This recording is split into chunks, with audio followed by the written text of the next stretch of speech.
Senhor Jesus, limpa nossa consciência com teu sangue precioso. Declaramos que em nós mesmos somos fracos, frágeis e mortais. Por isto não deixamos de invocar o teu nome. Reconhecemos teu governo em nós. Que seja feita a tua vontade em nossa vida, Senhor Jesus.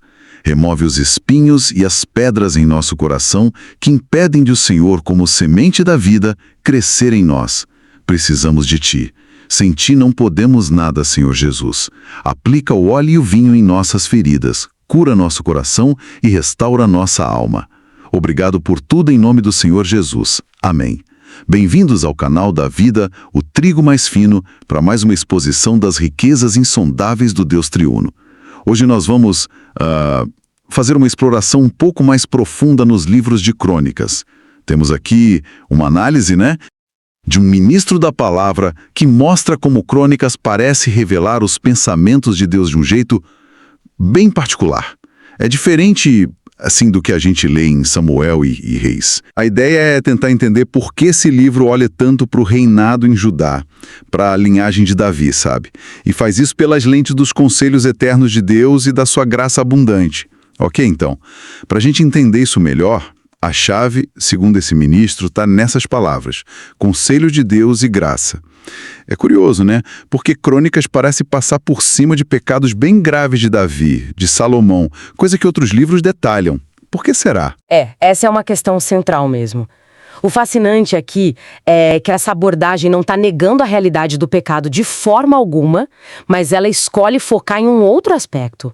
Ao omitir certas falhas, Crônicas nos dá um vislumbre, assim, dos conselhos de Deus, do plano maior, prefigurando já o reinado daquele que viria, o Cristo. Mostra que, nenhuma infidelidade humana pode realmente alterar os propósitos eternos de Deus que já estão estabelecidos na graça dele. Por isso a ênfase toda na linhagem real de Davi, lá em Judá. Faz sentido. E aí entram aqueles primeiros capítulos de Crônicas, cheios de genealogias, que podem parecer assim meio áridos, Só lista de nome. Mas o ministro aponta que elas eram vitais, cruciais mesmo, para traçar a linhagem prometida, incluindo a do Messias, a do sacerdócio. Isso era importante para o povo que voltava do cativeiro, Exatamente. E ele reconhece as dificuldades, as lacunas nessas listas, que refletem o estado do povo naquele momento. Mas qual o propósito maior delas, então? Bom, se a gente conectar isso ao quadro geral, essas genealogias não são só registros, sabe? Elas estão traçando a linha escolhida segundo os conselhos da graça. É um contraste com a linha do homem segundo a carne. Lembra aquilo de 1 Coríntios 15:46? Que não vem primeiro o espiritual, mas sim o natural, depois o espiritual. Ali a gente vê a soberania da graça de Deus desde Adão, escolhendo, preservando. Puxa, interessante. E tem exemplos bem marcantes no meio dessas listas, Como Jabés, lá em 1 Crônicas 4, versículos 9 e 10.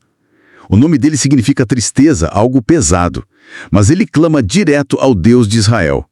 Pede bênção, alargamento de território, a mão de Deus com ele e para ser livre do mal, para não sentir dor.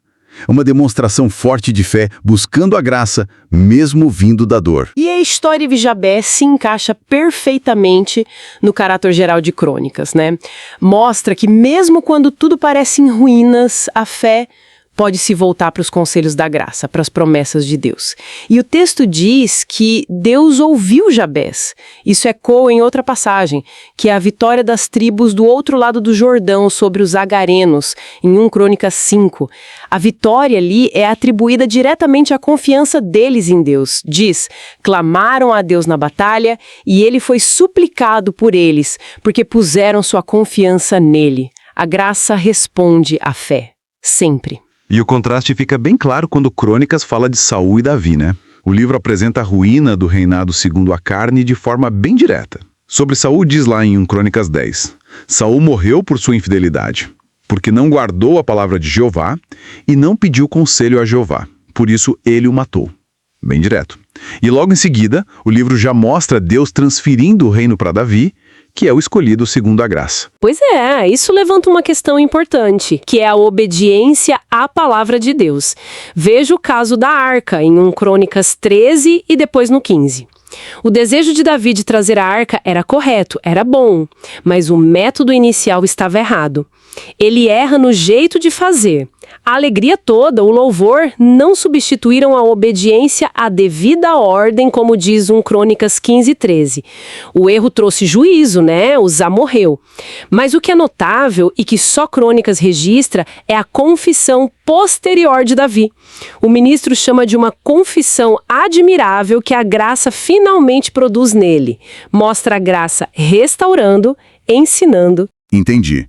Então, o que a gente pode tirar disso tudo é que o livro de Crônicas nos oferece uma perspectiva divina única. É isso. Foca na soberania da graça, nos conselhos eternos de Deus sobre o reinado messiânico, usando a história de Judá como palco, e mostra que, apesar da falha humana, a fé encontra graça e os propósitos de Deus, eles permanecem firmes, sempre apontando para Cristo. Exatamente. Fica uma reflexão para nós, né? Como é que essa perspectiva de Crônicas, que enfatiza tanto a graça soberana triunfando sobre a falha humana, pode nos encorajar hoje? Como ela nos ajuda a lidar com nossas próprias fraquezas, sabe? Confiando na fidelidade de Deus para cumprir os seus propósitos eternos em nós e através de nós, mesmo sendo quem somos. Se você gostou desta exposição da palavra e ela te edificou, inscreva-se no canal O Trigo Mais Fino e compartilhe com outras pessoas que poderão também desfrutar destas riquezas de Cristo.